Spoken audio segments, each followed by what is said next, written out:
Live. Everywhere. On netrootsradio.com.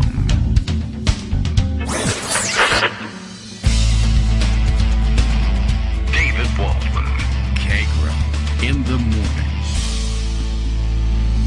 Now, here's David Waldman.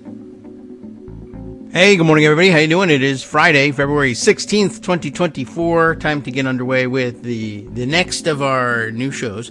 Lots to do this morning, although, I don't know, somehow last night I was kind of staring at the screen and thinking, I'm not really sure what we're going to... Maybe we'll go back into the pocket archives. We'll catch up on a lot of weird and off the beaten path stories that I thought were interesting, something to share, talk about for the weekend. But as it turns out, too much happening. I don't know how far back in the archives we'll get, but there's an awful lot to catch up with, as it turns out. I guess issue one, I'm going to use the old, what was his name? John McLaughlin. The issue one for today. Not normally a leader for us Russian politics, but Alexei Navalny, I guess the one and only major opposition leader with whom Westerners were in fact familiar, because everybody else is more or less in hiding or in exile or murdered, is murdered, more or less in exile. Well, he was in prison, like up near the Arctic Circle, apparently, and had been in prison for, I don't know. I'm not certain how long. It's been a couple of years, it seems like. I guess most people probably wondered the whole time, well, Putin, he's kind of a murdering thug. Why isn't he just murdering Navalny? I didn't wish him to be murdering Navalny, but I figured that was coming, and it has. So, I mean, there's a dozen and 2 dozen, 3 dozen other opposition leaders, some of whom were only unwittingly opposition leaders because they were oligarchs who had crossed him, but in this case, an actual political opposition now having been erased. Oh, you know what? It occurs to me that the air filter is still noisy here in the background and probably rumbling its way through. Oh, can I call on production staff to come and turn this off? I forgot that should have been turned off ahead of time. But anyway, and it's doing, unfortunately, right now it's just sweeping away all the sweet smells of toasted coconut coffee. Thanks very much to Judy for that. This is like 3 days in a row. Woo! All right. It's time to catch up with the actual news, and to do it at a reasonable pace. I grabbed for this morning, just by way of update. I'm sure you've probably seen it if you are awake and listening to the show live. You've probably been on the social medias by now and found out that this was true. I grabbed HuffPost's report on this one. Haley Miller, Sarah Bondioli, and Marita Vlacho, if I'm getting anything close to the pronunciations of their names here. So, a new story from this morning and just updated. Alexei Navalny, prominent Putin critic, he certainly was that, dies in jail, Russia's prison system says. And I guess they've got to admit to it. I don't know I'm not certain why they have to admit to anything. They wanted to put the signal out, I guess. I guess they could have covered it up forever. There's a lot of mystery surrounding why Putin does things the way he does them. But I assume that it's all message sending. I can't understand, honestly, why. I think Navalny was in exile and returned for his trial, which was another question, why. But I assume he must have made the decision, I will just spend the rest of my life hunted by Putin's murderers around the world, and maybe it's better that I, go and it's not so much take my chances as just become a visible symbol and eventually martyr for the cause by submitting to prison in Russia. And then just the question of why Putin waits as long as he does. But here we go. The Russian opposition leader had been in prison since returning to the country in January of 2021. And here's the story. I'm just going to have to give it to you straightforward. Russian opposition leader Alexei Navalny, one of Russian President Vladimir Putin's biggest foes. I mean, he was the most outspoken politically, Yes, but I guess Putin made sure that he never really came close to actually gaining any power except for international reputation. But he died Friday while being held in a Russian penal colony in Karp, K-H-A-R-P is how we are spelling it in English here, a city outside Moscow. The Federal Prison Service said he was 47. I think I saw, though, someone mentioning that he was recently seen or otherwise healthy, joking with the judge in his case via video conference, though the person I saw who was making mention of it on social media had mentioned that it was from a prison near the Arctic Circle, which Moscow is not, but I mean, it's north, but it's not that far north. Anyway, according to the statement released by the country's prison agency, Navalny lost consciousness after he felt unwell during a walk. Gee whiz. While emergency services attended to him, they did not manage to revive him, they added. Sounds like another one of those poisonings, I guess. Let's see. Navalny's spokesperson, Kira Yarmish, I'm having difficulty with the Russian names today, said Navalny's lawyer was traveling to Karp to find out more, adding that they were not in a position to confirm his death yet. I guess everyone else has done that. As soon as we have some information, we will report it. Yarmish wrote on, still using Twitter, I don't know how many options you have there in Russia. Kremlin spokesperson Dmitry Peskov told reporters that Putin was notified of Navalny's death, sure, adding that the Federal Penitentiary Service is investigating the events. World leaders have been sharing their reaction to the reports of Navalny's death, with UK Prime Minister Rishi Sunak calling the development terrible news. As the fiercest advocate for Russian democracy, Alexei Navalny demonstrated incredible courage throughout his life. That's definitely true. Sunak wrote, "My thoughts are with his wife and the people of Russia, for whom this is a huge tragedy." Ukrainian President Volodymyr Zelensky, whose country is at war with Russia, told a news conference in Berlin, Alexei Navalny died in a Russian prison. It is obvious for me that he was killed. U.S. National Security Advisor Jake Sullivan said the Biden administration was actively seeking confirmation of the news. If it's confirmed, and I think we're now in confirmed stage, it's a terrible tragedy, and given the Russian government's long and sordid history of doing harm to its opponents, it raises real and obvious questions about what happened here, Sullivan told NPR. Navalny was serving a 19-year sentence on what they were calling extremism charges after he was convicted for the 5th time in August over his foundation's activities and statements by his associates. He decried the charges as politically motivated. Usually the extremism, I guess, what he was usually involved in was reporting on what was happening in Russia up to and including the various mysterious deaths of oligarchs who found themselves suddenly on the outs, or in other words, in some other way in opposition to Putin, and the generalized corruption and the scale of it. And pointing that out, of course, was extremism in Putin's view. In December, he was transferred to a penal colony, here we go, in the, what are we going to call this one? Yamalo, Nenets. Give me a break. I got no idea where you put the emphasis for that, but Yamalo-Nenets region near the Arctic Circle. That is the reason why that came up. That was in December, after his allies had previously reported losing contact with him for 3 weeks. Navalny's supporters said his transfer there was yet another effort by Putin to suppress him. How many more do you need? Navalny's death comes ahead of Russia's presidential election, scheduled for next month. I'm not certain how that will work out. Putin is all but certain to win re-election. I don't think anybody had any doubts about his allowing anything else to happen. Last year, Navalny had been reportedly suffering from stomach pains. Yarmish said in April that she feared the illness could have been caused by a slow-acting poison. His health is not a good condition, Yarmish told Reuters at the time. Can't rule out the idea that he's being poisoned, not in huge dosage as before, because he's been poisoned before, but in small ones so that he doesn't die immediately, but for him to suffer and to ruin his health. Navalny had been unable to eat the prison food because it was worsening his symptoms. That seems odd.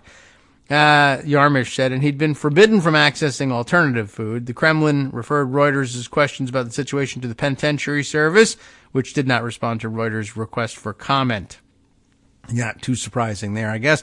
At the end of April, more than 100 public figures, including various journalists, actors, musicians, and filmmakers, released a letter calling for Putin to release Navalny. I guess that didn't work. Navalny, the leader of the Russia of the Future party, was Putin's most prominent critic. He was evacuated to Germany in August of 2020 after being poisoned with a Novichok nerve agent, same type of chemical weapon used to poison former Russian military official Sergei Skripal and his daughter Yulia in 2018 in Salisbury, UK, right? Navalny fell ill while on a flight from the Russian city of Tomsk to Moscow. His spokesperson said at the time Navalny could be heard loudly moaning in pain in a video recorded by a passenger on the plane. Wow. A joint investigation by news outlets Bellingcat, CNN, The Insider, and Der Spiegel, published in December of 2020, implicated Russia's Federal Security Service in Navalny's poisoning. The U.S., the U.K., and other countries imposed sanctions against top Russian officials in response. In January 2021, after receiving medical treatment abroad, Navalny was detained by Russian law enforcement agents at a Moscow airport upon his return. Brave man. Let's see. The official reason for the arrest was Navalny's failure to appear at a parole hearing, but many of his supporters said his detainment was politically motivated. Obviously it was. He was sentenced to 2.5 years. Navalny went on a 3-week hunger strike in March and April of 2021 to protest prison officials' refusal to allow him to see a private doctor. He ended the strike on the advice of his doctors, and after his demands were partly met. In March of 2022, Navalny was sentenced to 9 years at a maximum security facility on charges of fraud and contempt. Putin has a long history, of course, of silencing dissidents, including journalists and other political opponents. It's widely believed that the Kremlin was behind the poisonings of Skripal and his daughter, both of whom survived. Russia denied responsibility for the attack against them, despite ample evidence to the contrary. I don't know how much more of this I really want to run through. He's got a pretty well-known history, obviously, of suppressing political opponents. That doesn't really need illustrating. And also, reading something on Huffington Post is a huge challenge with all of the shifting of the text due to the ads that come up and such. I still haven't really been able to. I haven't given it a shot, these new suggestions of the ad blockers, because they usually come with their own problems. But I guess maybe over the weekend I could experiment with that. At any rate, it's fairly obvious what was going on here. More interesting, I think, was the commentary about people pointing out that Tucker Carlson is just back from Russia, having interviewed Putin, and for the most part, the interview being reported as a disaster and hardly worth the effort. But apparently alongside of it, and maybe the price of conducting this interview, of getting to sit down with Putin, was that there was essentially, he also put out a bunch of pro-Russian propaganda videos. I guess some video footage of himself shopping for food in Moscow, Tucker Carlson, and remarking at how low the prices were and how great it was in Russia and how much more free it was than the United States under the Biden regime and Yargle Bargle. But I don't expect that the latest murder is going to make a dent in Tucker Carlson's head, although there are some who probably do wish that the latest murder had made a dent in Tucker Carlson's head. But that's not our business here. We don't wish for things like that. Not on this show and in this country. Why you? Anyway, so yeah, looking like kind of a stooge, having run around Moscow, putting out videos about how wonderful and free Russia is, and then seeing the major leading political opposition murdered in prison, which was, by the way, one of his big beats, Navalny, while he was more investigative reporter than political opposition, just revealing how often political dissidents and oligarchs who displeased the dear leader found themselves killed and their money redistributed. That was his major beat as an investigative reporter. And so here we are. And I think he was one of the big investigators that led to the passage of the Magnitsky Act both in the United States and similar legislation abroad. essentially saying, yeah, Putin makes a real habit of arresting opposition leaders or anybody who's in his way, trumping up charges against them and then murdering them in prison, as he did with Magnitsky, and we should be sanctioning him for that and on the lookout for it. It's a very dangerous situation. And then, of course, same thing happened to him. Well, not much of a surprise. Other news stories occupying a lot of space in the social media realm. I'm going to start here with the basic facts, I guess, from the Washington Post reporting, and then it will be time to break your brain by reading Marcy Wheeler on the subject of former FBI informant charged with lying about Biden business. That's the more anodyne headline that they put on it in the Washington Post. Essentially, what I gleaned from a quick skim of headlines yesterday, before I even got a chance to put away a story to share with you, was that one of the main witnesses in the case Republicans were desperately trying to build against Hunter Biden turns out to have been lying his ass off the whole time and is now in trouble and charged with perjury. Is that what's going on here?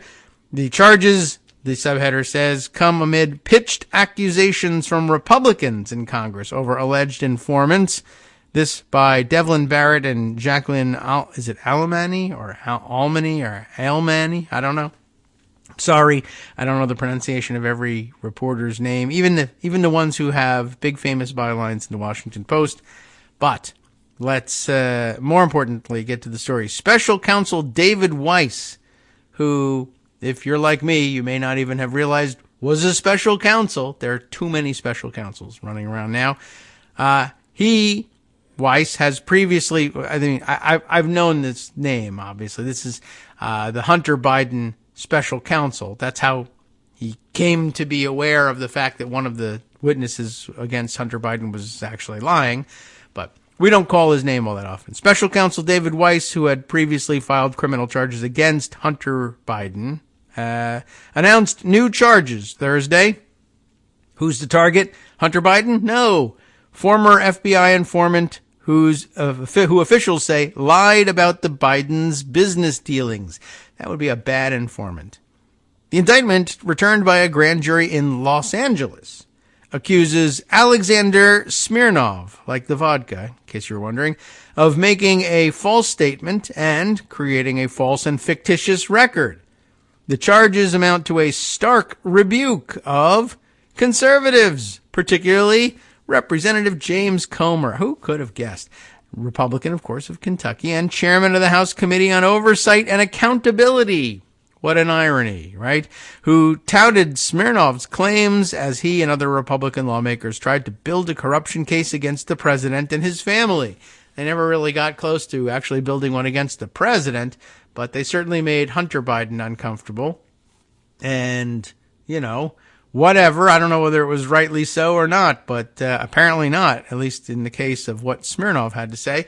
Smirnov, 43 years of age, Russian-sounding and still alive, is described in charging documents as a former confidential human source for the FBI who gave agents false information in 2020 about a prominent political figure and his son. What prominent political figure might that have been? Now, by the way, as they call out Smirnov's age here, 43, I think we didn't see Navalny's age mentioned in the HuffPost story that I chose, but I think I saw this morning. He's also in the neighborhood of about 47, or was about 47 years old. I think just generally a relatively young guy, and ordinarily would have had several years, several decades ahead of him, but for his murder.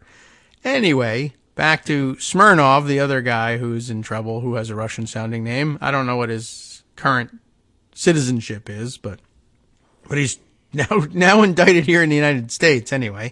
So where were we? Yes, the description of the two individuals, that is the prominent political figure and his son about whom he gave false information, well, it matches the description of, let's say, Joe Biden and his son Hunter.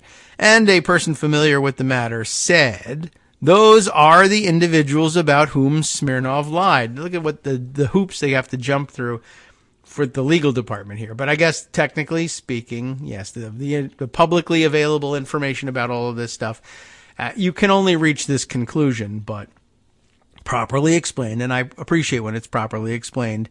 He, I guess, gave false information about two people who we don't know who they are exactly, but gosh, it sounds like it might be Joe Biden and his son. And the people who are familiar with the case say, yup, that's true. The person spoke on the condition of anonymity because they were not authorized to discuss the case. But Smirnov allegedly reported to an FBI agent in 2017 that he had had a phone call with the owner of the Ukrainian firm Burisma, how convenient, in which it was discussed that public official number one's son was a member of Burisma's board. That fact, of course, the fact that Hunter Biden served on the company's board was publicly known at the time. In 2020, the indictment alleges, Smirnov brought new claims to the Bureau, including that he knew of conversations from 2015 or 16 in which Burisma executives said they hired the son, quote, to protect us through his dad from all kinds of problems, unquote. That's allegedly the quote anyway. Those claims by Smirnov were false, the indictment alleges, and that's kind of the heart of the whole thing, isn't it? Comer and other congressional Republicans spent months arguing that the FBI's informant's claims were evidence that Hunter Biden, and by extension his father, engaged in corrupt business deals and that the FBI did not pursue those claims. Thursday's indictment implicitly argues that some of the most sensational charges Republicans have sought to level against the president and his son were based on lies. Well, there you have it. There's more, though. Smirnov, according to the indictment, transformed his routine and unextraordinary business contacts with Burisma in 2017 and later into bribery allegations against public official number one, the presumptive nominee of one of the two major political parties for president, after expressing bias against public official number one and his candidacy. Weird. Authorities allege that Smirnov, in talking to his FBI handler, repeatedly expressed dislike for Joe Biden and at one point texted the agent that Biden was, quote, going to jail. Although it looks like maybe he will be going to jail first. And the other guy won't be going to jail at all, whoever he may be. In a written statement, Comer stood by his role in the Smirnov affair, of course, because you can't charge him, saying the FBI's actions in this matter are very concerning. Comer also criticized the FBI for not being more forthcoming in what it knew about Smirnov's claims, though it is rare for agents engaged in sensitive criminal and national security investigations to share informant accounts with elected officials. But, of course, Comer insisted on them doing that.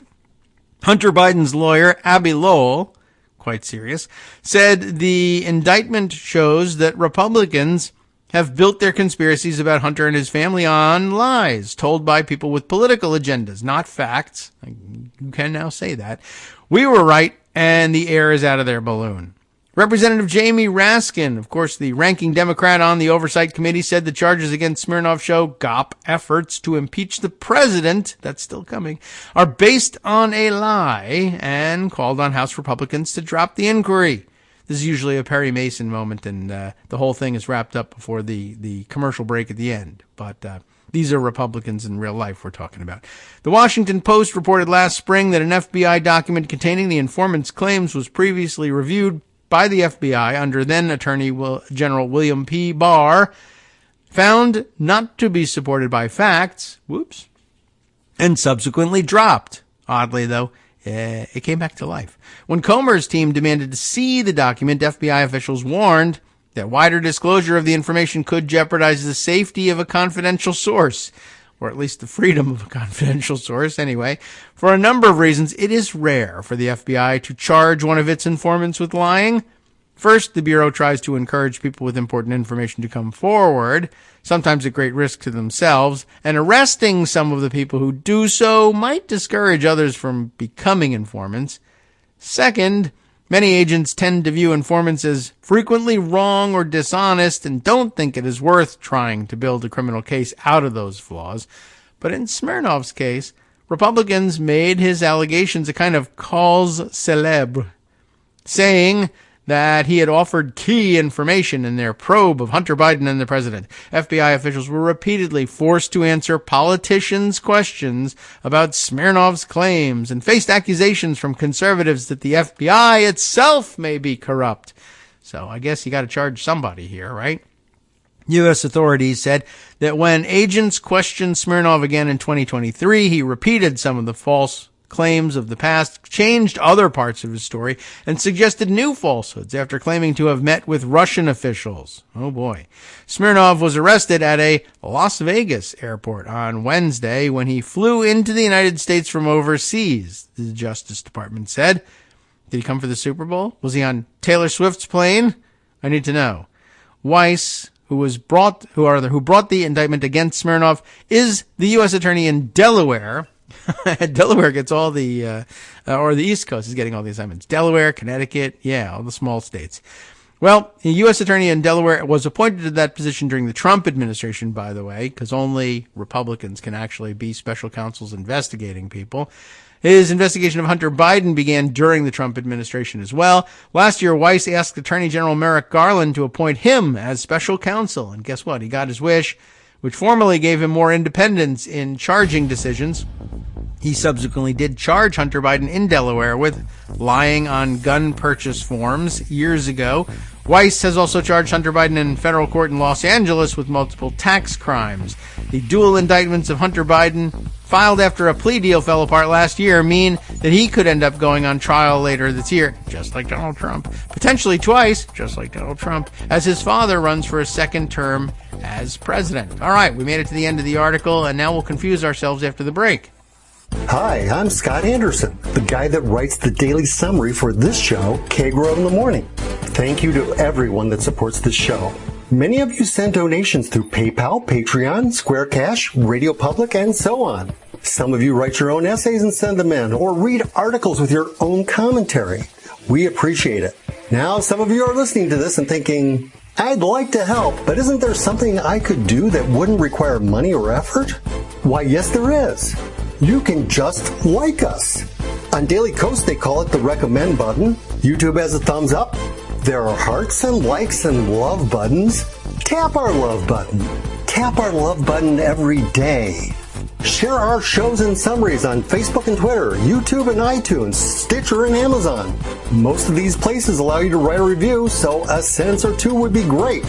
Recommend us to social media, or tell your friends to listen to the show.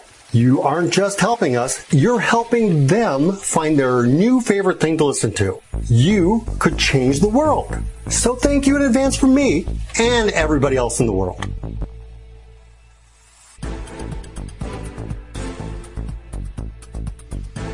All right, welcome back now to the Kagro in the Morning Show here on Netroots Radio. Just happened to see Don Moynihan commenting on the Blue Sky social media type place that the death of Alexei Navalny is an amazing opportunity for, let's say, some high-profile American member of the media who happens to be in Russia right now. I guess he hasn't left yet, to explore what the death of Navalny says about the Putin regime, which I'm sure Tucker Carlson will definitely do. I guess he's still there releasing his various propaganda videos. So we know what his next assignment is, and he'll probably skip town before taking that one up. Okay, so I said that we were going to move on to Marcy Wheeler's. I said we were going to confuse ourselves, which means what I was referring to was that we would move on to Marcy Wheeler's look at the Smirnov situation. But before I go, let's see. I could commit myself to the rest of the show reading other headlines teased at the bottom of this Washington Post entry, which would make for interesting and informative reading, I am sure. Don't know that we'll actually get to those, but I'm going to leave this page open because we might want to turn back and click. I mean, getting right to the point of what's going on here, and maybe cutting through the legal hoops that this article had to jump through, is an analysis of the story, which I guess is resides, that's the label that they put on it in the Washington Post, resides somewhere between straight reporting and the opinion stuff, is the analysis stuff. The analysis, Philip Bump's analysis, of course. We just read, basically, this show, we read Philip Bump, and he stands in for the entirety of the Washington Post in most of their work. And his headline gives you the spin that you need. Remember the Biden bribe allegation? DOJ now says it was made up, which I think is the conclusion you have to draw from the previous story. But I guess legal prevented them from doing that. And instead we got stories about that the officials about whom Smirnov once made allegations fit the profile of Biden and his son, but something, blah, blah, blah. And I guess for whatever reason we had to pretend that it wasn't him, but wink, wink, it really was. And I guess so slapping analysis on the story allows Philip Bump to tell you what was really at the bottom of this. Yeah, that Biden bribe allegation that they've been investigating in the Republican House Oversight and Accountability Committee for going on 2 years, made up. We could read Philip Bump come to that conclusion, but I think you probably know how he got there. The other things, though, that were teased in there were one opinion column. I'm not sure whose it is. Mike Johnson needs a cognitive test. I like that headline. And then, of course, a headline that we anticipated the other day when we read about the Hur report. Biden's lawyers forcefully protested the Hur report before its release. I guess to no avail, but at least that they put some protests on the record is a good thing, because I don't know how you let that go unopposed. And then, of course, more headlines about what happened yesterday in court in Georgia, which we really haven't caught up with, when Fani Willis had to take the stand to testify about her relationship with one of the other prosecutors in the case. And all around, not great situation there, but she was pretty fired up and defensive. But we'll see what comes of it and how that shakes out. If we have some time to get to that. All right. So back on the Alexander Smirnov case, I thought we would take a look at what Empty Wheel has to say about this. But as usual, I'm very wary of doing it. The analysis, I guess we should call it, rather than the reporting, but a little bit of both, I'm sure, is probably top notch. But you know how it is when you're reading Marcy Wheeler, but you haven't read the entirety of the entire body of work that she's produced about this subject in the past. She'll be making references to things that her audience has been reading the whole time that we might have missed, but we'll do our best to unravel it, because this is pretty amazing. And I like the headline here. David Weiss, that's the special counsel. David Weiss is a direct witness to the crimes on which he indicted Alexander Smirnov, which is a little unusual for a special counsel. I did see somebody remarking on that and saying, using the old, particularly social media construct of tired and wired, right? Tired witness for the prosecution. A wired witness is the prosecution. That's a remarkable thing to have a federal special counsel who was a direct witness to the crime that they're charging. But it occurs to me, wouldn't that, though, really be the case for most charges of perjury? I mean, perjury it's not just generally lying. It's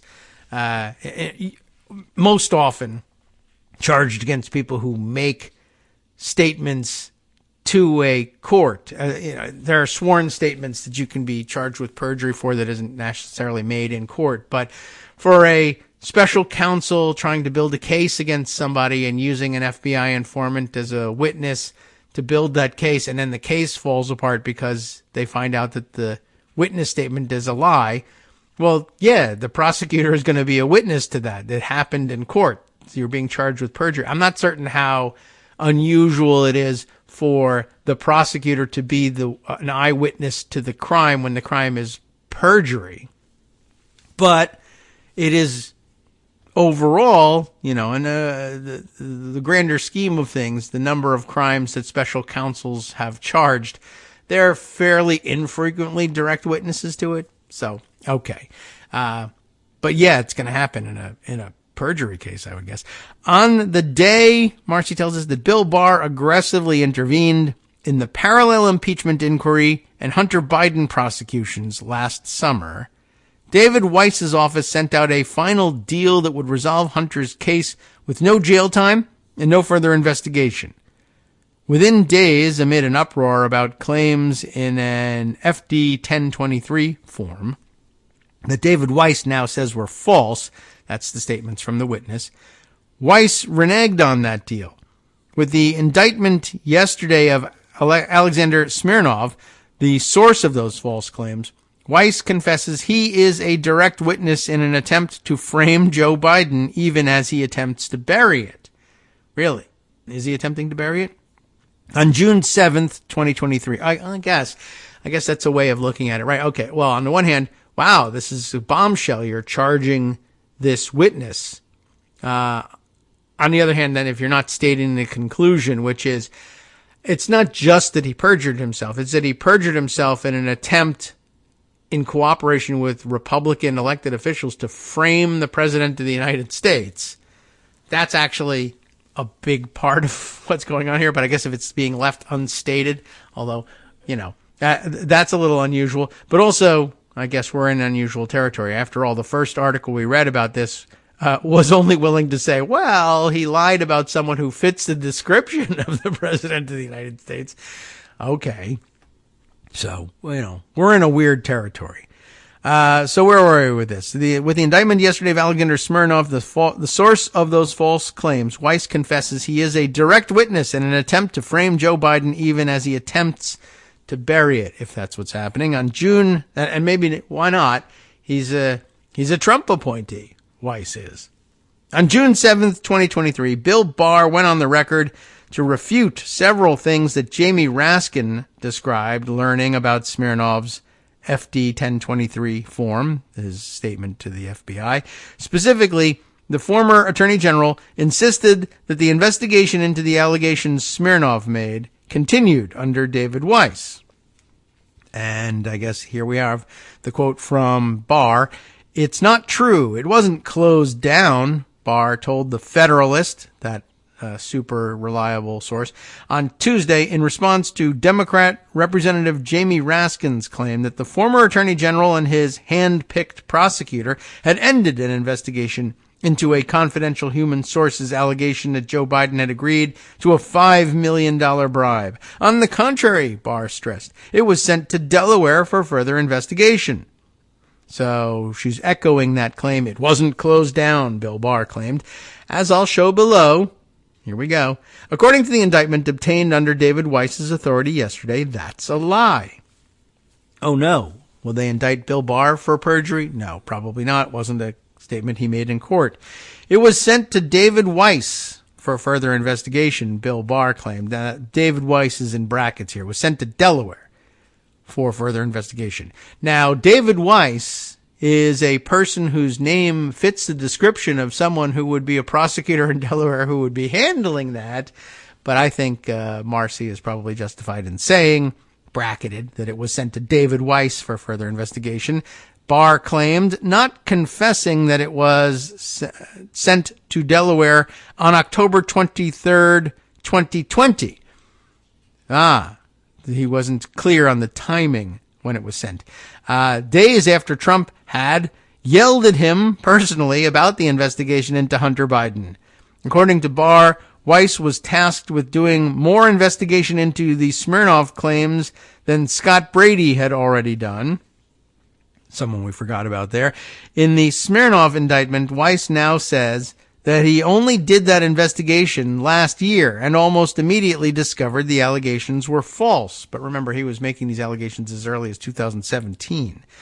The same day the Federalist published those Barr claims, June 7th, and one day after Hunter Biden attorney Chris Clark spoke personally with David Weiss, Leslie Wolf, with whom I'm not familiar, sent revised language for the diversion agreement that strengthened Hunter Biden's protection against any further prosecution. Okay, is that a judge in the case?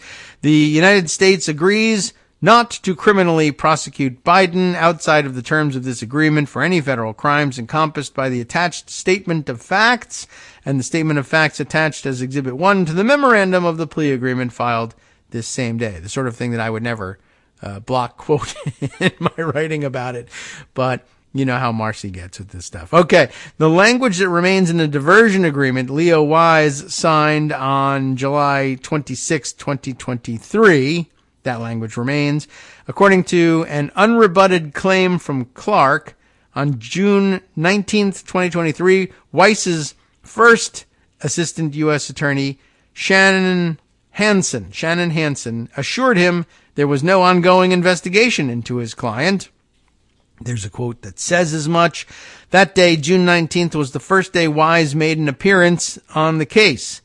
On July 10th, a month after the former Attorney General had publicly claimed that his office sent the Smirnov FD 1023 forms to Weiss's office for further investigation in 2020, Weiss responded to pressure from Lindsey Graham explaining why he couldn't talk about that FD 1023 form. Your questions about allegations contained in an FBI FD 1023 form relate to an ongoing investigation. The next day, Hansen fielded a request from Clark, noting she was doing so because the team was in a secure location, unable to do so herself. The team should have had no purpose being in a secure location. They should have been preparing for the unclassified plea deal.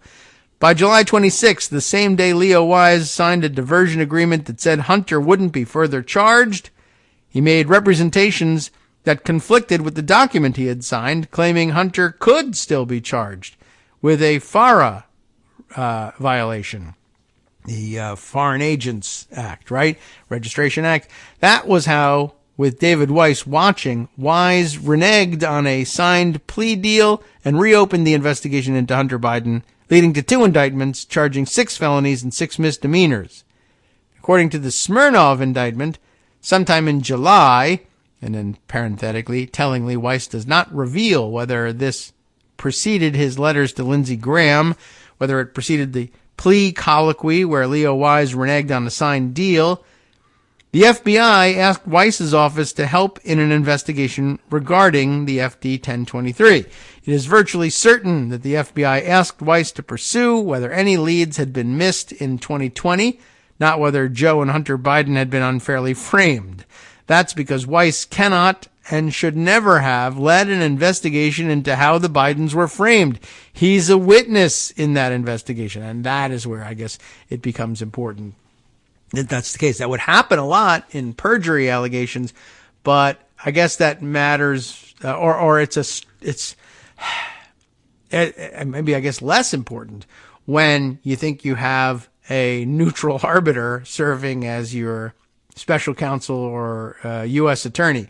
But yeah, when it's a Republican cultivated claim against Joe Biden, I guess you got to have questions about Republican appointed officials doing the investigating and only investigating part of the story. That maybe at the point where it becomes obvious that Weiss has witnessed this perjury, that perhaps there ought to be some additional assignment here and someone else ought to prosecute the perjury. Although, you know, I guess in times past you might have assumed, wow, wouldn't a U.S. attorney be very personally aggrieved in having been lied to and led down this path and be the most zealous prosecutor possible of this case? And I don't know, maybe, but then again, maybe not in this case. Anyhow, so it is almost certain that the FBI decided to reopen the investigation into the FD 1023, perhaps based in part on Bill Barr's false claims. It is almost certain that this investigation at this point targeted Joe and Hunter Biden.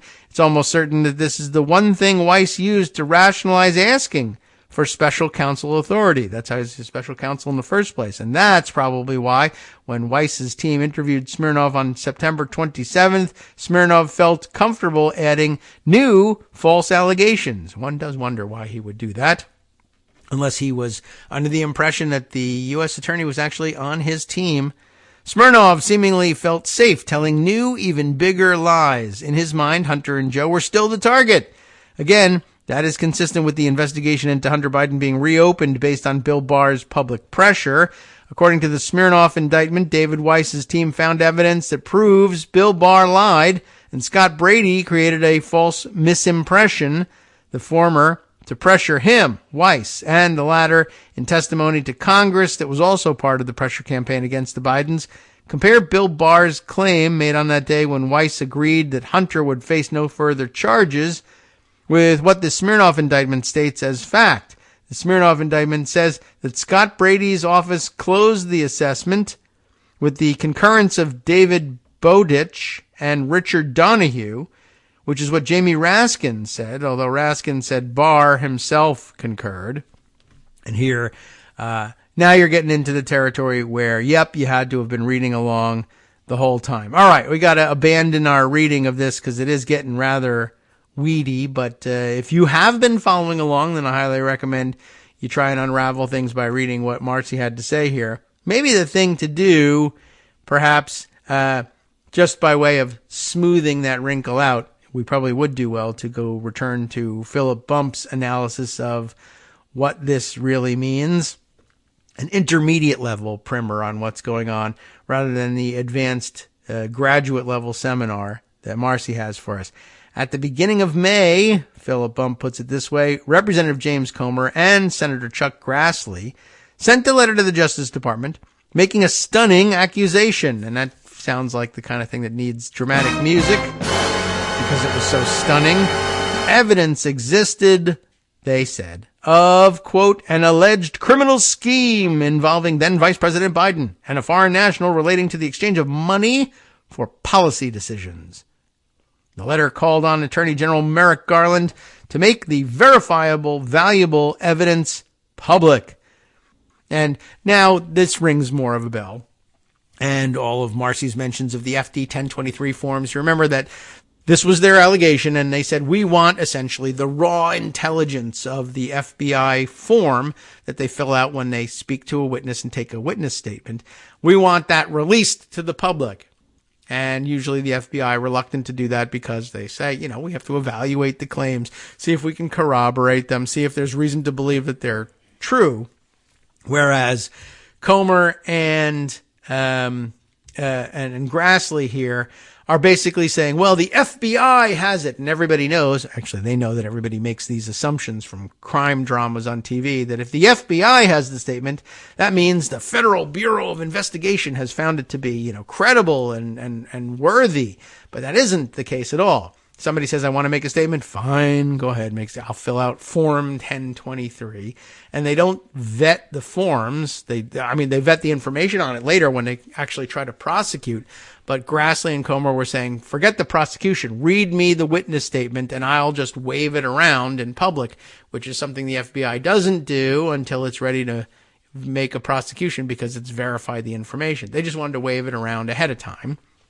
And to the extent that the FBI was resistant to that, Comer and Grassley used that to say, what are you hiding? Why are you trying to bury evidence of corruption by then Vice President Joe Biden, now President of the United States, and his son Hunter? What are you hiding? What are you hiding on their behalf? And the answer is, we're just following procedure.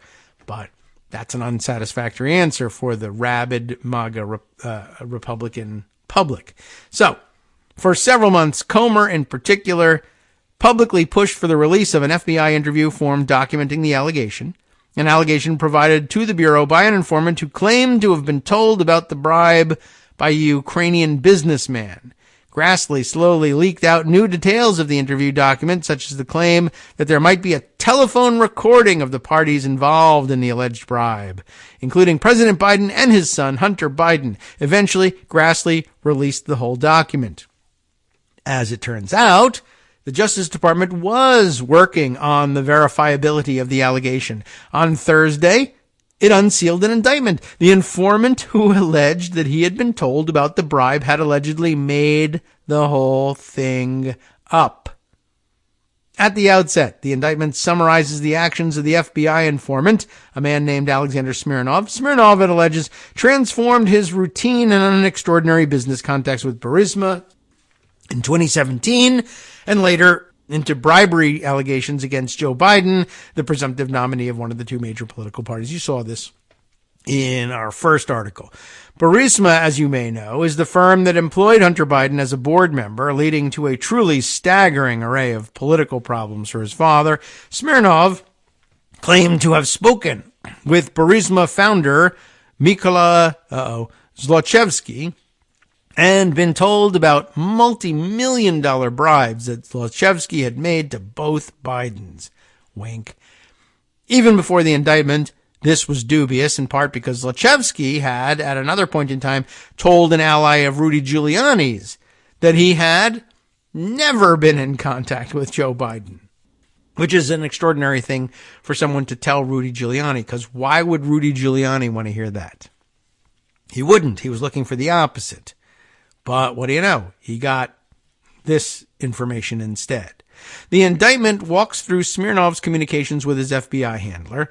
In May of 2020, Smirnov suggested to his handler that Biden would be going to jail over the leak of phone calls between Biden and former Ukraine President Petro Poroshenko, a leak that originated with a Ukrainian lawmaker who had provided information to Giuliani and was later sanctioned by the Trump administration as a Russian agent. Smirnov then said that the information about a bribe to Biden would soon be in the news, and he would try to prove it. Giuliani's slapdash efforts to dig up dirt on Biden in Ukraine had led then Attorney General William P. Barr to set up a process for assessing such allegations based out of the FBI field office in Pittsburgh. In June of 2020, that office contacted Smirnov about a reference he'd made in 2017 to Hunter Biden. It was at this point, the indictment alleges, that Smirnov described conversations with Burisma executives during the Obama administration. During a 2016 meeting in Austria, Smirnov claimed he'd been told by Zlochevsky about the alleged bribe. But the indictment shows evidence that Smirnov couldn't have had that conversation at all with Zlochevsky. In fact, it alleges Smirnov met with officials from Burisma for the first time in 2017, after Biden left office in January of that year. It documents how Smirnov informed his FBI handler about his initial contacts with the company's executives after that point. The defendant's story to the FBI was a fabrication, it alleges, an amalgam of otherwise unremarkable business meetings and contacts that had actually occurred, but at a later date than he claimed, and for the purpose of pitching Burisma on the defendant's services and products, not for discussing bribes to public official one when he was in office. Again, there is no evidence to suggest that the bribery allegations were legitimate. The indictment is an unproven allegation, but it is much more robust in detailing how Smirnov invented the bribe than was his original allegation of a bribe. So they have made a good case against him in this indictment, and he was never able to put together a decent-looking case against Biden because he was making the whole thing up. Allegedly, some contacts with Burisma, but who knows what. They might have been trying to sell him a water cooler. No one knows what he was trying to do, but he claims it was about super-secret bribes. Anyway, nor did Comer and Grassley ever generate any evidence to substantiate that bribe allegation. Instead, Comer spent his time trying to get the interview memorandum, including the allegation, released to the public over the FBI's objections, rooted in part on the fact that the claim hadn't been verified. And now it turns out, well, we verified it, and it's verifiably false. It is hard to overstate how much energy Republicans and their allies in the right-wing media invested in the idea that this was credible. When he announced the launch of an impeachment probe against Biden in September, then House Speaker Kevin McCarthy, now gone, invoked the Smirnov allegation. You see how much they invested in this thing. Even a trusted FBI informant has alleged a bribe to the Biden family, McCarthy said, suggesting that this demanded an investigation, which they got, and it turned out to be false. Wow.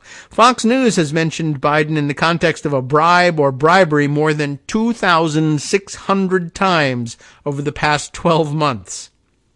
A Media Matters review of host Sean Hannity's efforts to bolster the Republican impeachment effort tallied at least 85 segments focused on the allegation and the FBI form that documented it, despite the complete dearth of evidence again supporting this idea. Dearth. Okay. On September 7th, Comer was asked by a Fox Business host about the lack of movement on the bribery allegation. How come this isn't going anywhere? Comer suggested that there had been a cover-up by the government. But it appears Comer was wrong. Yeah, the only cover-up is how long it took to actually charge this idiot with perjury. So, anyway, I mean, you didn't need to know anything more about Comer. But, well, here we are. That's all I can tell you. Now, maybe armed with that reminder of the background of the story, you might make more sense of Marcy's very granular investigation into this, and really pointing out exactly how many times all the different actors really embarrassed themselves, really stomped on rakes on their way through this investigation. Okay. Time for our second break, and time to perhaps move on from this story. As much of a blockbuster as it is, there are plenty more to go around, plenty more where that came from, of course, including, if you want, maybe some more information about Matt Gaetz, who's still under investigation, both internally inside the ethics committee and, hey, I don't know. I'll have to read the story and find out how much investigating is going on outside of this, but basically all the stuff that you wondered, how could this not be leading to more widespread and lurid details and sharing of this information publicly? And I guess the answer is, well, Republicans are still in charge of investigating most of this stuff. So when we come back, we'll dive into that and, well, that and many other things. What can I tell you? We don't know where we're going to go with this. Come back and find out in a minute.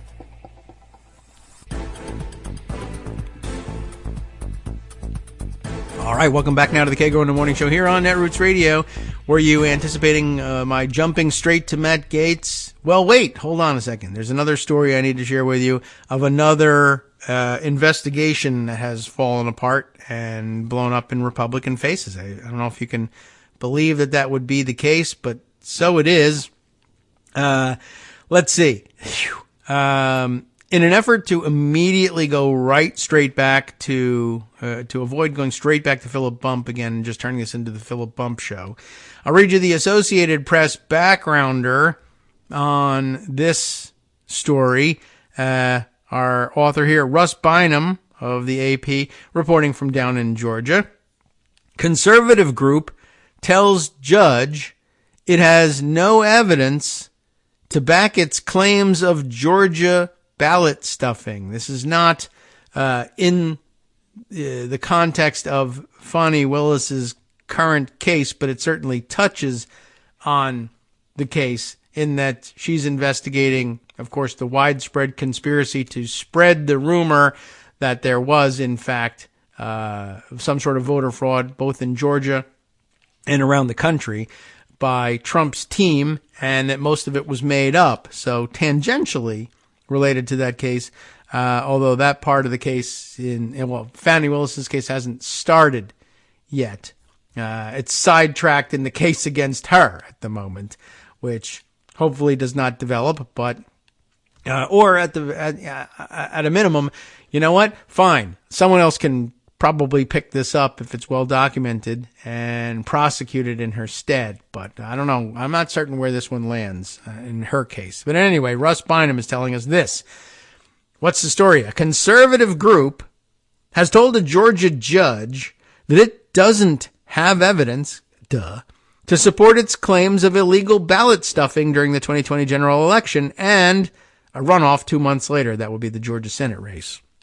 In other words, they allege, of course, that there was cheating by Democrats going on in every election, every time, everywhere.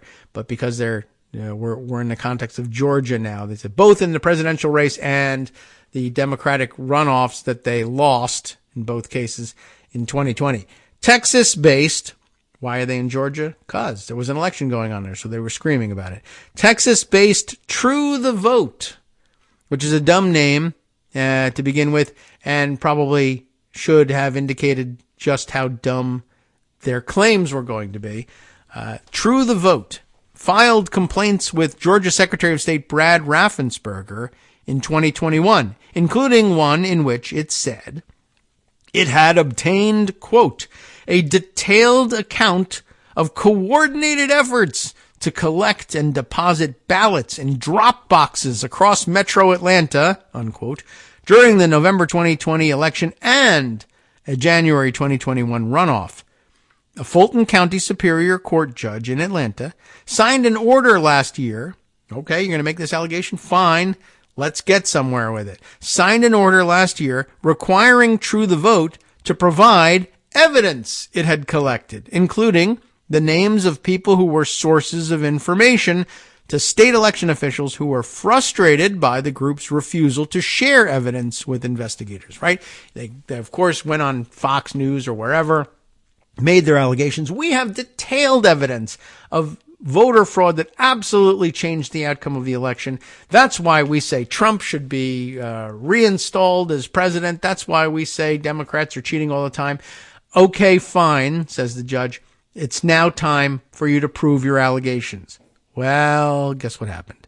In their written response, attorneys for True the Vote, they should have just run away and hide, right? They said the group had no names or any other documentary evidence to share, which on the one hand, like at least they're telling the truth at some point. But you do wonder, after making allegations like that and having a judge say, all right, fine, let's see your evidence, why they don't just say, we withdraw our allegations. Instead, they file papers that say, we don't have anything. We don't have any evidence. We still think it's true. That's because they're crazy. But I don't know. You just wonder how these people function in the world. But I guess they don't. They just run around getting paid by billionaires to lie. I don't know. Anyway, once again, here's a quote. Once again, True the Vote has proven itself untrustworthy and unable to provide a shred of evidence for a single one of their fairy tale allegations. Raffensperger, this is Brad Raffensperger, Raffensperger's spokesman. Sorry. But remember, Raffensperger's a Republican, so it's a little bit unusual to get this out of him, but he occupies a weird space. Not a great guy, just he occupies a weird non-Trump space in the world.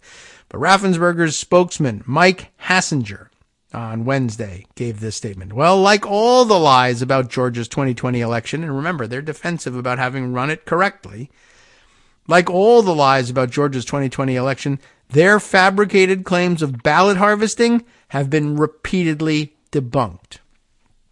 No matter, though, Fox News keeps airing them anyway. True the Vote's assertions were relied upon heavily for, you remember this thing? 2,000 mules. I know that's code for most normies in America, but you and I, having wasted our lives on this show, recognize that this is, of course, the widely debunked film by conservative pundit and pardoned felon, filmmaker Dinesh D'Souza. A state election board investigation found that surveillance camera footage that the film claimed showed ballot stuffing actually showed people submitting ballots for themselves and family members who lived with them, which is allowed under Georgia law. But they just took this film and said, look, they're putting more than one ballot in there. That means worldwide conspiracy using Italian military satellites to steal the election. It means no such thing. It means you've seen somebody put more than one ballot in, and then you would ask questions. Where did that second ballot come from? If the answer isn't someone who lived in my house with me and authorized me to deliver it to the ballot box, then you have a problem. Did you ask that question? Nope. Dinesh D'Souza just made a movie saying, this is a film about a crime. And then there was no crime. The election board subpoenaed True the Vote to provide evidence that that would assist it, the board, in investigating the group's, True the Vote's, ballot trafficking allegations. True the Vote's complaint said that its investigators, quote, spoke with several individuals regarding personal knowledge, methods, and organizations involved in ballot trafficking in Georgia. So just to pause and clarify again here.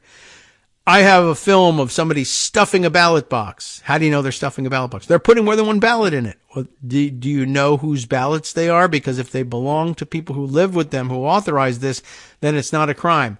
Did you speak to any of the people? Now, as it turns out, the answer is no, we really didn't. Or the people we spoke to were lying, or we lied about what they said.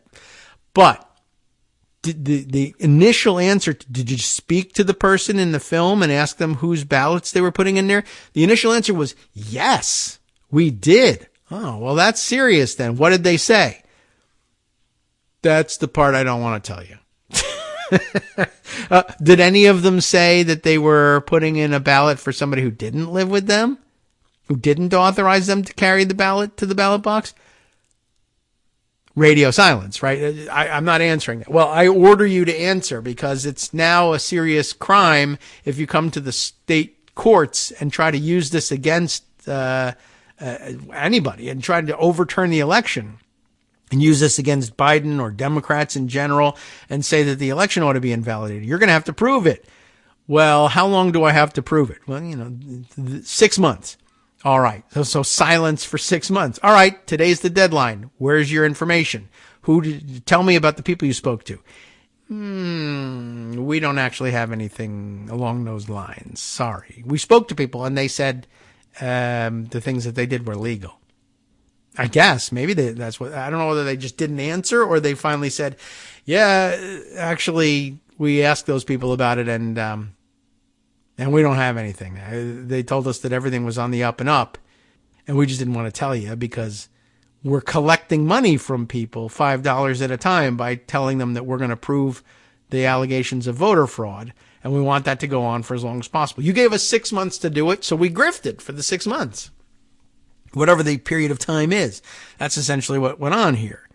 All right. So True the Vote said its investigators spoke with several individuals regarding their personal knowledge, etc., about what happened. And it said one person referred to in the complaint only as John Doe admitted to personally participating and provided specific information about the ballot trafficking process. So at some point, True the Vote says we spoke to people and they totally told us about crimes. So it gets even worse. They don't, every exit ramp here to just say we don't want to tell you or whatever. They blew past all of them. They just kept lying. We found a witness who said that something totally illegal happened. All right, tell us who. No. Frustrated by the group's refusal to share evidence, Georgia officials took it to court last year. A judge, you're supposed to listen to these judges, ordered True the Vote to turn over names and contact information for anyone who had provided information, as well as any recordings, transcripts, witness statements, or other documents supporting its allegations.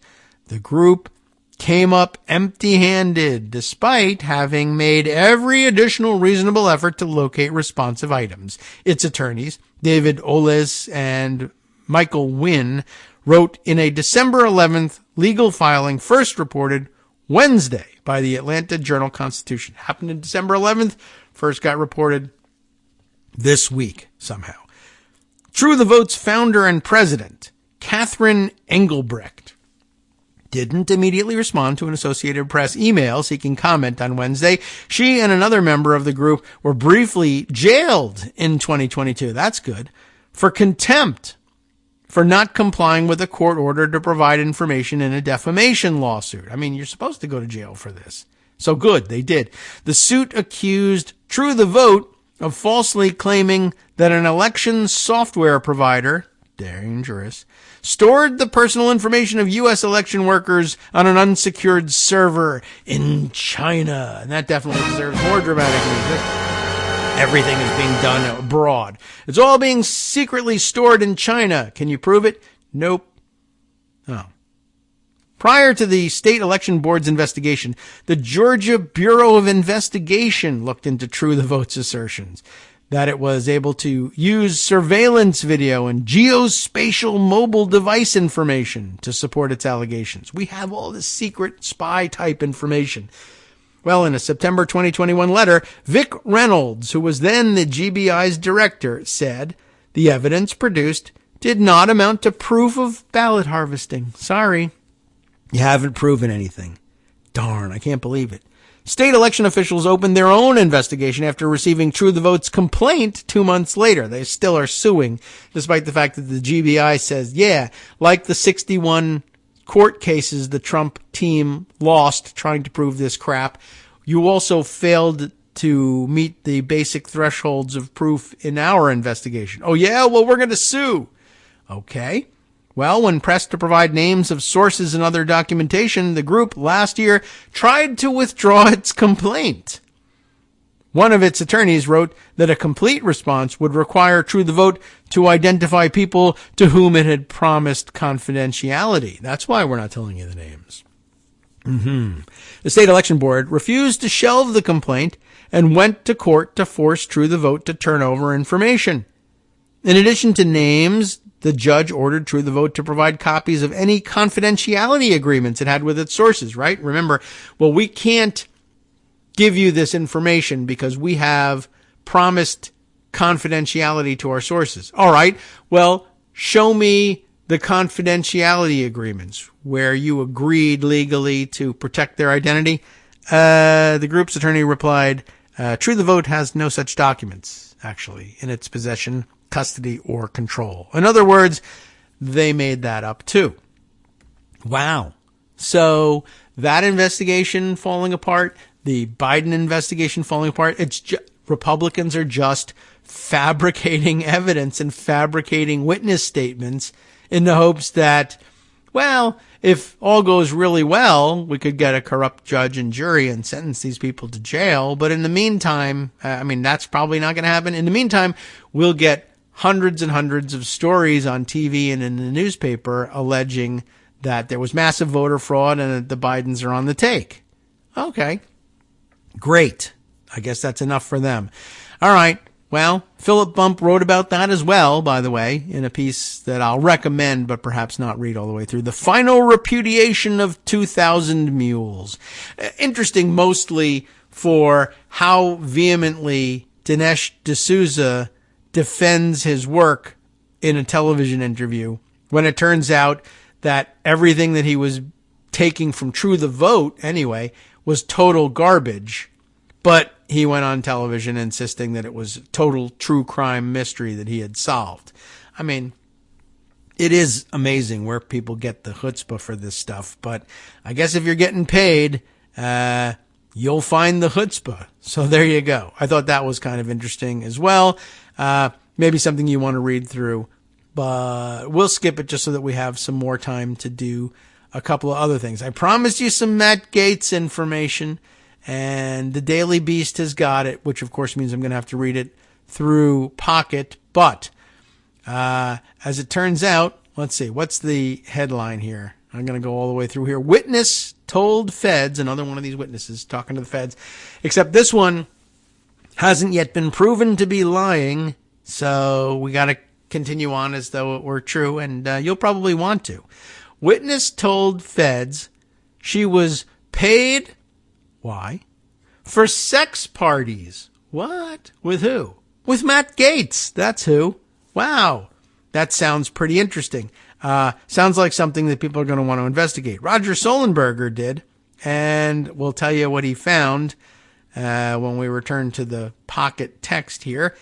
When ABC News reported on Wednesday that the House Ethics Committee had acquired text messages between a young woman involved in the sex trafficking, not just regular sex, but sex trafficking investigation, and Matt Gaetz, that is to say, the text messages between this young woman and Matt.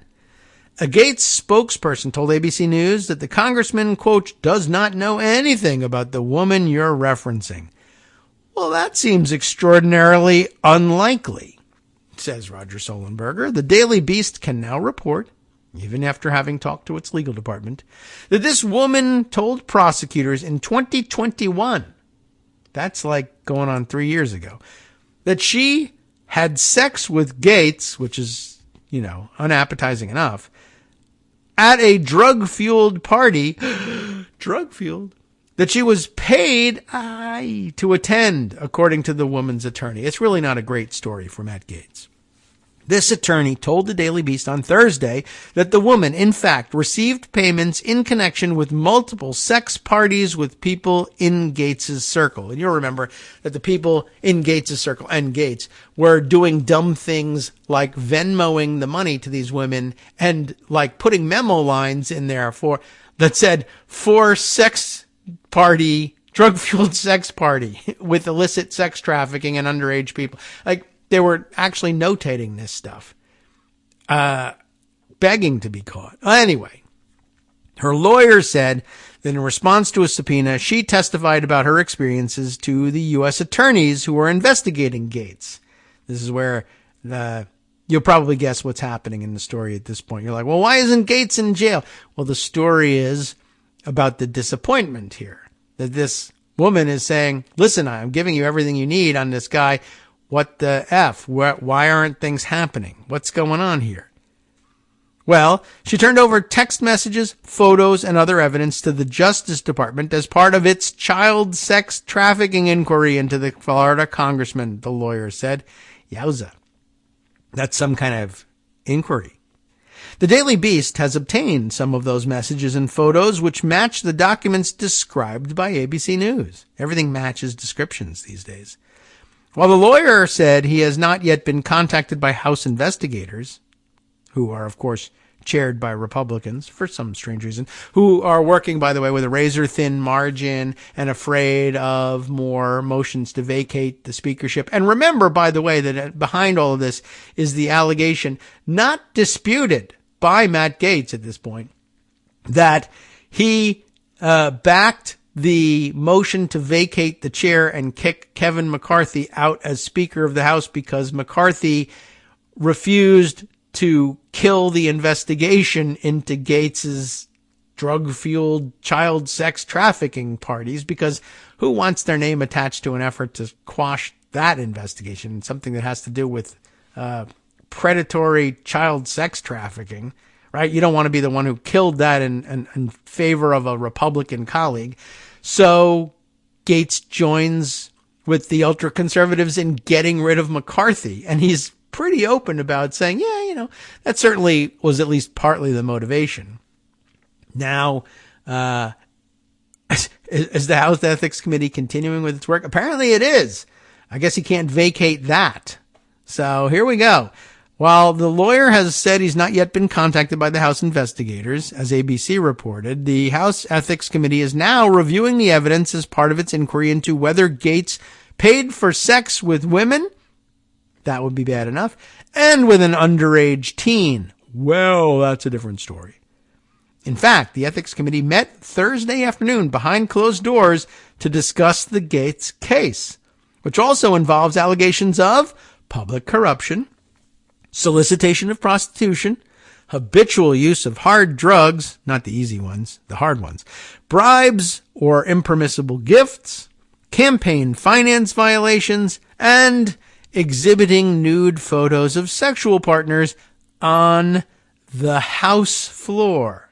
Those hallowed halls where they're busy trying to frame the President of the United States using confidential informants who have now been accused of perjury. The woman's attorney, this one woman's attorney, told the Daily Beast that when it became apparent that Gaetz was being investigated in 2021, she was contacted by another male party attendee, a Gaetz associate, who pressed her to see if she was speaking to anyone about the congressman or their parties. She felt this meeting was an effort to intimidate her into not describing any of the events related to Gaetz, the lawyer said. It's a logical conclusion, I think.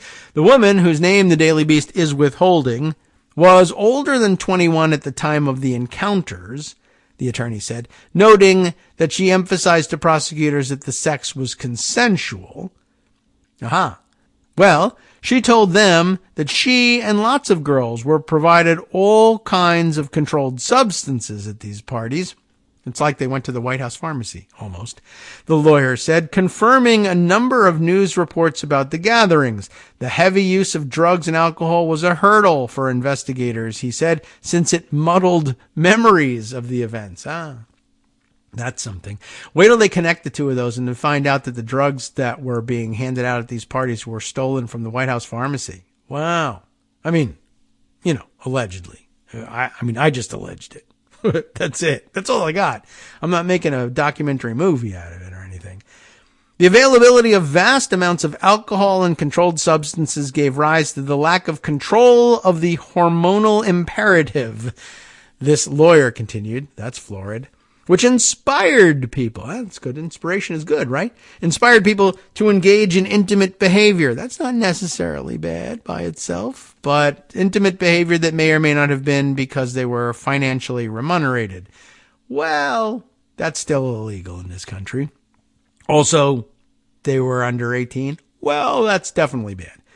This woman appears in Venmo transactions previously reported on by the Daily Beast. That's how we know about it. Between March and July of 2017, about the time that the White House pharmacy was operating without any regulation whatsoever under the direction of Ronnie Jackson. Wink. This woman received nearly $2,500 across multiple payments from Gates's then best friend, locally elected tax collector Joel Greenberg. We all remember him from reporting in this show. The descriptions Greenberg entered for her payments included travel, being cool, that's not too dangerous, right? And stuff. And the misspelled first name of another Greenberg associate. So it's not quite as obvious as underage sex party. That's true. The text messages now in the hands of congressional investigators show Gates propositioning the woman for a May 2017 private group flight to the Florida Keys, where they would be joined by 3 women and 1 other man. Very, what's his name? Like the weirdo who had his own sex island, whose name I always forget when it comes to crucial time. Jeffrey Epstein. There we go. How could I forget? Just, different in terms of the ages of the women. And that's important. But the flight thing seems really like, that's I don't know. Is that a Republican thing or a high roller thing that everybody thinks it's awesome to have sex on airplanes? Okay. Well, hey, any interest in flying on a private plane to the Keys? May 19th through 21st, Gates wrote in one message, adding that she would be traveling with 2 guys, 4 girls, a very high-quality, adventurous group. The woman initially agreed, to which Gates replied, fantastic. As is true with all time you spend with me, it'll be fun and chill, Gates wrote. I just vomited. He then asked if she had a passport, and she replied that she did, because the Florida Keys, as you know, are in some other country. The woman ultimately declined to make the trip. Probably lucky for her. Her attorney confirmed she doesn't appear in Venmo transactions around that time, though 2 other women do, including one who received a $500 payment described as, and now we have a answer to the passport question, and a real problem for Floridian Republican congressmen, usually. The $500 payment described in Venmo as Cuba. Don't want to do that. A person with knowledge of the events told the Daily Beast that Gates privately boasted about taking a trip to Cuba around this time. Florida Keys / Cuba / embargo / Yargo-Bargo communism, etc., etc. No bar for Matt Gaetz. The woman invited to the Florida Keys did receive other payments from Greenberg in the months before and after the trip, however. For one $500 charge to Greenberg in July of 2017, she entered a policewoman emoji, quoted here so you can see it, but I think we all know which one they're talking about. That was in the memo line. That same weekend, Gaetz and Greenberg each shared a selfie of themselves at dinner with Roger Stone in Miami. Just coincidentally, I'm sure. Although the woman appears to have ultimately declined the trip to the Florida Keys, ABC reported that she posed for a selfie with Gates on May 19th, the planned departure day. That photo, which the Daily Beast has obtained, was taken at 10:53 p.m. in Winter Garden, Florida. According to metadata on the photo, it shows the attention-grabbing conservative, that's Gates, of course, in a white T-shirt, or I don't know if it's white. I'm sorry. He's white. We got that much. In a T-shirt emblazoned with a quote from former Planned Parenthood Vice President Mary Lasker. Why? Don't know. What does it say? If you think research is expensive, try disease. I don't really know what the F he's doing with that T-shirt on. Daily Beast has edited this photo to protect the woman's identity. I guess it's embedded in the story here. The woman's attorney told the Daily Beast that her decision to come forward was a difficult and emotionally taxing experience, and the lawyer pointed to the meeting with the Gates associate as evidence that those pressures weren't all purely internal. How about a little more on this after we return from this 2-minute break? Hi, everybody. It's me, David Waldman. Yes, the same guy who interrupts you all the time. Interrupting you one more time just to tell you again, another reminder that your contributions are what keep this show on the air, and Patreon.com, Patreon.com, is still among the easiest ways to make the sustaining subscription donations that keep us afloat. Are you ready for the pep talk about how our Patreon campaign is still going strong and growing? Well, too bad. Yeah, the plain fact is we actually are headed in the wrong direction, and whereas we once had about 175 monthly patrons, we're now actually down below 150. Time to recruit some more. Not exactly the kind of news I wanted to share, but there it is. For those of you in a position to support the show, Patreon.com does make it easy to make those secure, recurring monthly contributions to do so. Patreon.com/KagroX gets you straight to our donation page. We've been through a lot together. The worst of the pandemic, we hope. The worst of the insurrection, we hope. So go ahead and treat yourself. You don't need an excuse. Give yourself the gift of a little something you enjoy in life. Support the show. And of course, if you happen to prefer using PayPal or even the Square Cash app, we're up and running on those options too. So thanks again, everyone, for all your support. We couldn't, or at least shouldn't, do it without you. Hope you'll be on board soon too. Thanks for all your support.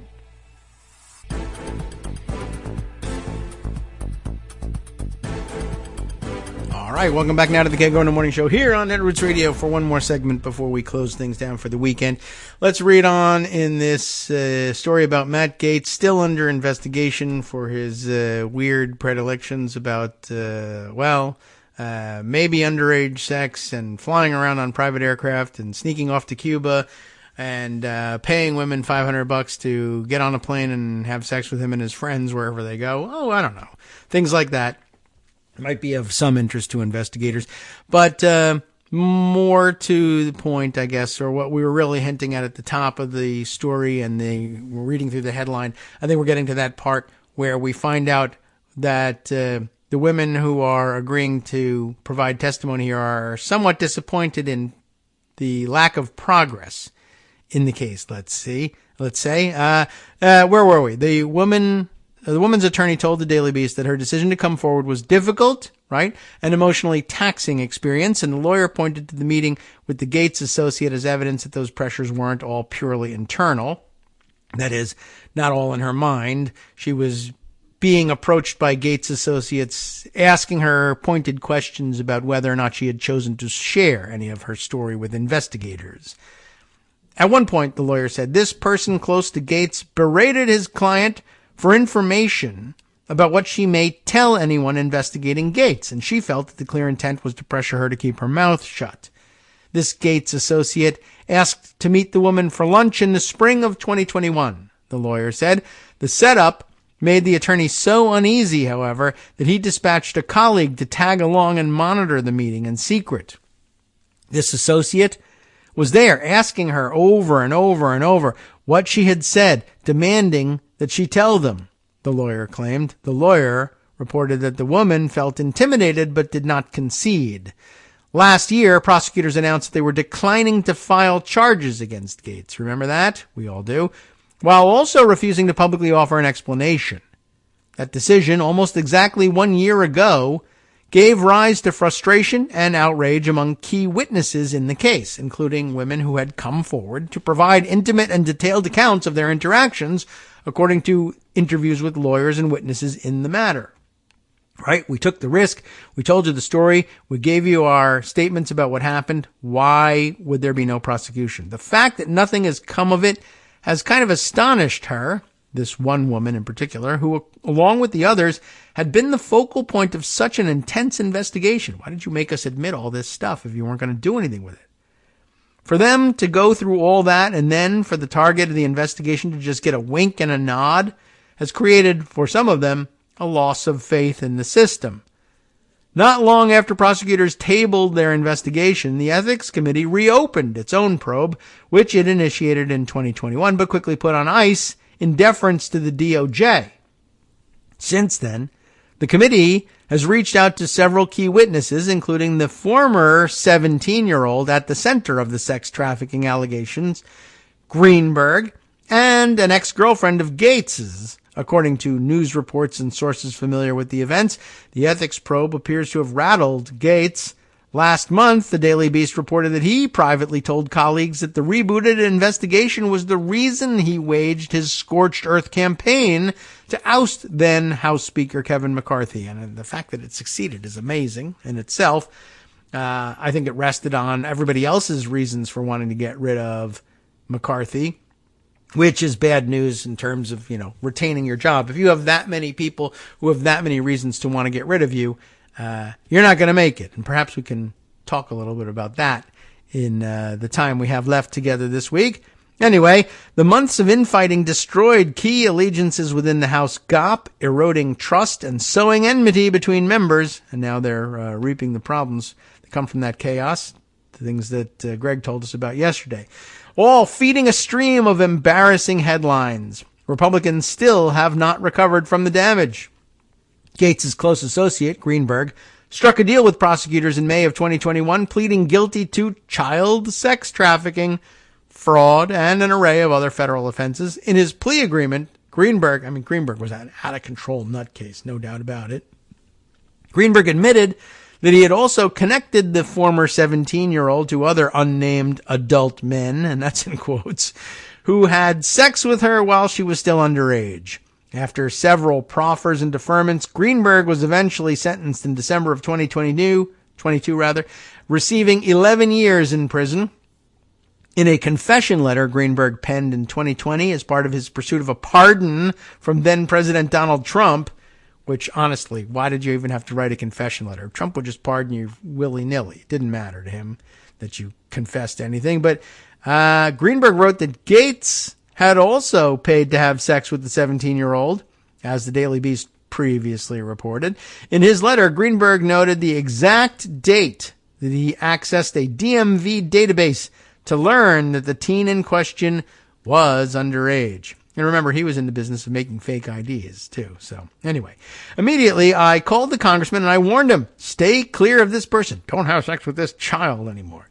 And informed him that she was underage, Greenberg wrote. He was equally shocked and disturbed by this revelation.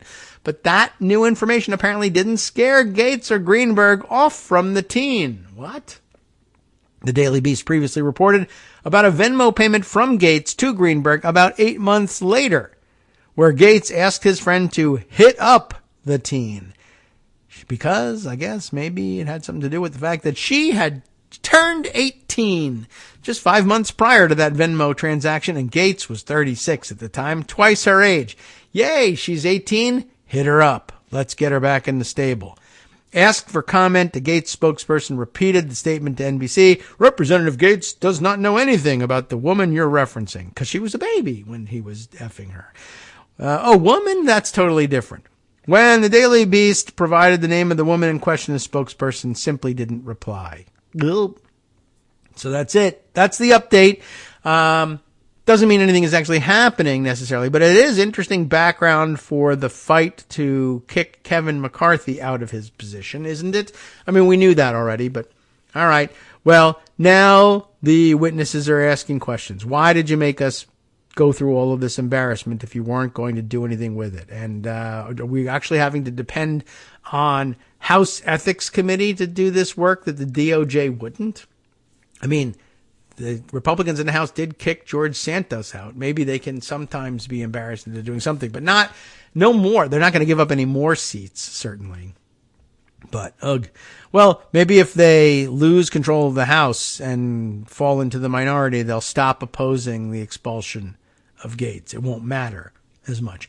Anyway, that reminded me that we had something else that I thought might be interesting to discuss. This was something that Greg pointed to yesterday, the thread by Ringwis on Twitter explaining the previous question motion. The reason I wanted to return to it was, we didn't read all the way actually through the thread, which was interesting, but two, that there were some interesting comments made about Ringwis's thread, which I thought, called out for a little bit more explanation and response. We kind of hinted at things yesterday, but I thought I might clean this one up. This starts here. Ringwis tweeting on, was it Wednesday, the 14th? Yeah, that the previous question motion, we talk a lot about it here on the show, and it's now fascinating to Greg. The previous question is a quote, is an ingenious method, but its technical name does little to elucidate its operation. That is a quote from I don't know what. So, because it does so little to elucidate its operation, here is a thread to consolidate everything there is to know about defeating the previous question. The too long didn't read summary of it. This is the best method by which a majority, not necessarily the House majority of the party, but a majority cobbled together from presumably members of both parties, can bring up the supplemental, that is to say, the foreign aid bill that the leadership is blocking. And I'm not certain the provenance here, but Stephen Dennis's tweet is embedded here, in which he says, I think we're all going to learn a lot in the coming days about defeating the previous question. Probably true. It might even be this day. Ringwis begins his thread. First, a very general explanation. In the modern House of Representatives, the previous question motion is the motion used to bring the House to a vote on something without further debate and amendment. And there's a screen grab here of of clause 1 of Rule 19 that describes the previous question. I don't know that I need to read you the description, but yeah, the effective use of the previous question motion in the House currently in modern practice is to simply say, there will be no more debate about this issue. Let us get to the pending question. When the previous question motion is being used in this situation, we're talking about bringing a special rule to the floor in order to authorize and govern debate of some bill or another. In this case, they want, very badly to bring the supplemental foreign aid bill. This is the one with the Ukraine aid, the Israel aid, and of course, the Taiwan aid, which the leadership opposes. And as we're usually taught, right, this is where it becomes interesting. The shorthand for how stuff works is, well, the leadership makes decisions about what bills will come to the floor and what bills don't. In effect, usually the case. But the thing to keep in mind here is the exception proves the rule, I suppose, as they sometimes say. Kevin McCarthy booted out of the speakership. Not usually something that can happen, right? The speaker is super powerful and wields all kinds of influence and power in the Congress, including deciding what bills will and won't come to the floor. Well, we also say, don't forget that formally speaking, that's the job of the majority leader, to decide what bills will be coming to the floor and when and doing the scheduling. But it's usually, of course, with the agreement of the speaker because of how super powerful the speaker is and what they control. Well, again, we sort of hinted at this yesterday and we've hinted at it before. Remember that the speaker's control, just like any single individual's control of the House, depends on having the support of the rank and file behind you. The speaker wields power that is ceded to him or her by that speaker's party, members of the party. The members of the party, that if you're in the majority and voting with the majority and everybody is lined up, you can push through more or less anything you want, right? That makes the person who wields power on behalf of that party, with that party's consent, a very powerful person. But a leader who loses that consent or loses enough of it that they might in fact lose a vote confirming that they still have this power, not that powerful. So when you say, oh, well, the speaker unilaterally decides that this bill isn't coming to the floor, but there's a solid majority, if you put together the Republicans and Democrats together who definitely want to see this thing happen, there's enough of them that you say, well, it's just not the case that the speaker can block this forever because 218 members want this to happen. Okay, but will they manifest that desire in some way that's enforceable? Well, usually not, because there are so many other ways that the speaker can get back at you for doing so, if you are a member of his party or her party, that very often, usually, the members who want this bill to come to the floor want even more to avoid trouble with the speaker. And sometimes it's directly related to their legislative responsibilities, sometimes directly related to this issue, sometimes not. Sometimes it's something as simple as, well, yeah, you can vote with the guys in the other party to override the speaker's authority here if you think this is really super important. And I mean, it may be that for aid to Israel and Ukraine and Taiwan, you might think that that is important enough. But remember, some of what the speaker can do to you is, well, suggest to major Republican donors that you're not a person to be trusted. You buck the party leadership very often. Maybe you shouldn't be invested in when it comes campaign time. Or you remember who controls the flow, ostensibly anyway, of bills to the floor. Maybe none of your bills should ever see the light of day. Maybe, right? I speak to the member who is chair of the committee of jurisdiction for your most important legislation. Now remember how you became chair. The leadership kind of sort of decided that you would be the chair. We could undecide that if you don't play ball. There's lots of pressure that can be exerted. But, of course, should it become obvious that the speaker's threats are no longer supported by a majority of the party who will keep that speaker in power if they start flexing this way, because so many of you are threatened over this thing that you all agree must happen, well, that's how the speaker begins to lose power. So back to Ringwest, as he was explaining, that's where the previous question motion comes in, right? What's happening here is you bring a bill to the floor under a rule that governs its debate, right? You remember this from talking about it all the time. A bill comes to the floor. It's going to be debated for 2 hours in the House. Certain amendments are in order. Certain amendments are ruled out of order. All of this determined ahead of time by a rule, a resolution by which the House approves the conditions of debate. So what happens when you debate the conditions of debate, right? Every rule is a resolution.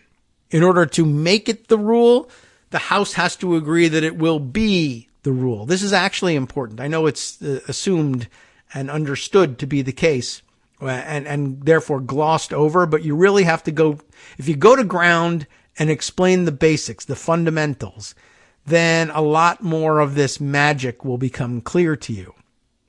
And I say magic advisedly, and you'll see why, if I get to the end of this thing.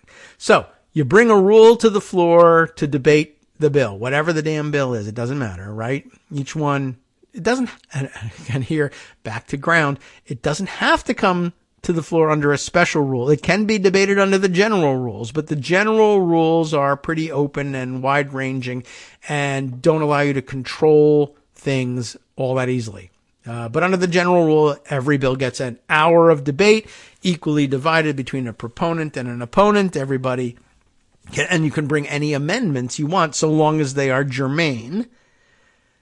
But if you don't want to have every amendment available and you don't want to debate it for 1 hour, but you want to debate it for 2 hours or something like that, and guarantee yourself that time, then you opt to bring it under a rule. That just offers the opportunity to control the conditions of debate.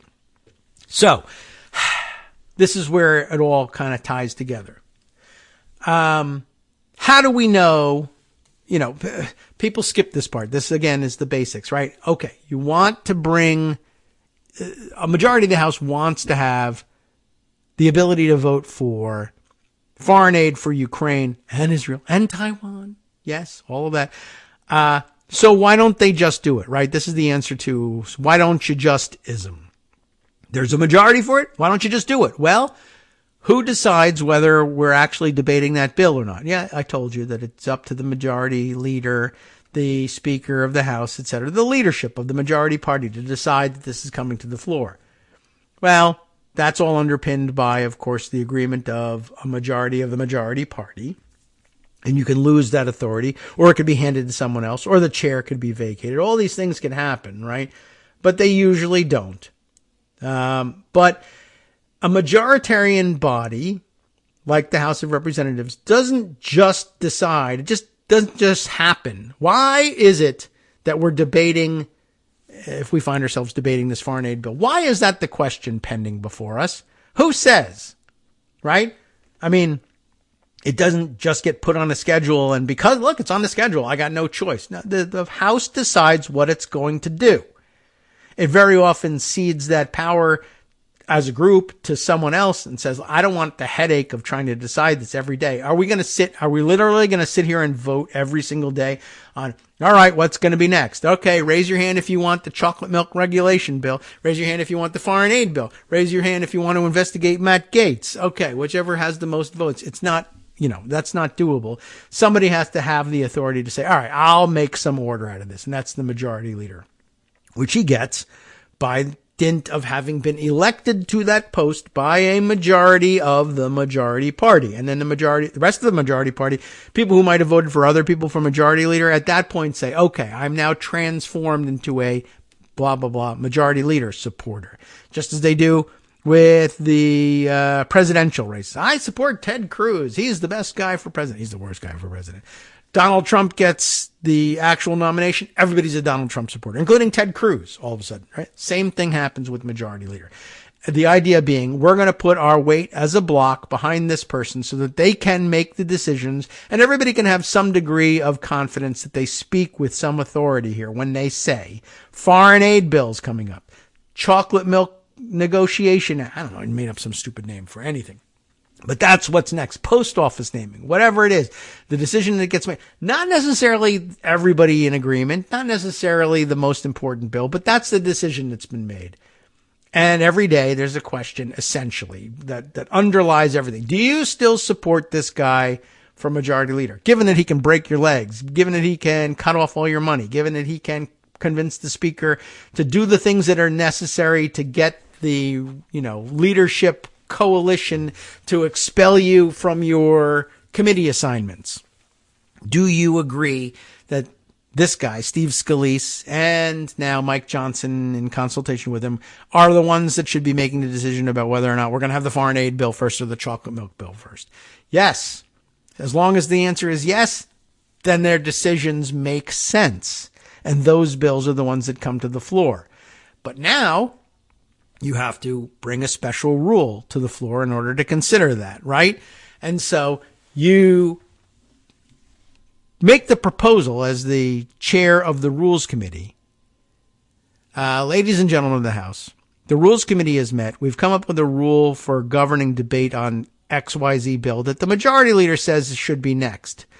So I propose that we adopt this rule in order to make it easier and more orderly for us to debate that bill that the majority leader on our behalf has decided should come next. And here's what the rule says, and this is how we'll handle things. And you spend an hour explaining it. Well, you spend half an hour explaining it, and then the other side, the Democrats, explain for half an hour why they don't think that this should be the rule and why they maybe don't like the bill that the rule is being adopted for. Maybe they do like it. It doesn't matter. Everybody has their say.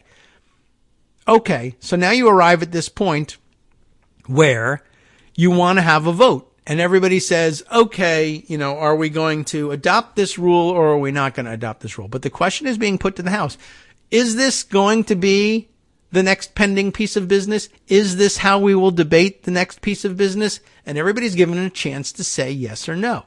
It's assumed that all members of the majority party will say yes because they don't want to have their legs broken by the people who said this should be scheduled next.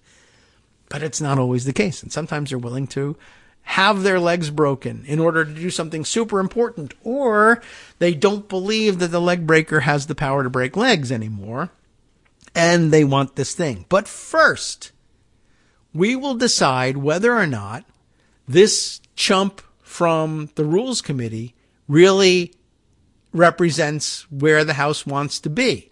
In other words, do we want this bill to come to the floor? Do we want this to be the rule? Are we okay with this? Are we just being coerced into it? Is it garbage? What is it? Let's ask the House. How will you know? Well, lots of things can happen, right? This is the way we think the bill should be debated. 2 hours of debate, divided 5 ways between several different people, whatever the rule is. This many amendments, that many amendments, these particular amendments, and not those particular amendments. All of that is proposed on the floor in the form of a resolution. And then at that point, when you're done debating, you have the hour under the general rules of the standing rules of the House, right?